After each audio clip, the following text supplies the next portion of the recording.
Deputy commissioner सबा असगर अली का तहसील समड़ियाल और तहसील डस्का के मुतासरा देहात का दौरा। Report bureau chief Sialkot Mohammad Irfan. आज तक की वीडियोस देखने के लिए हमारा चैनल सब्सक्राइब कीजिए और बेल आइकन को क्लिक कीजिए ताकि आप हमारी आने वाली वीडियोस से बाखबर रह सकें।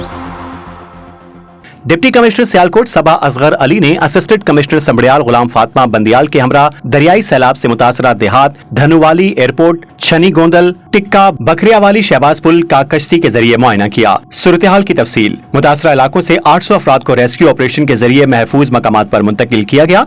रेस्क्यू 1122 की टीमें अवाम को महफूज मकामात तक पहुँचाने में सरगर्म अमल रही। शहरियों को रिलीफ कैंपों में खाने पीने और रिहाइश की सहूलियात फराम की जा रही हैं।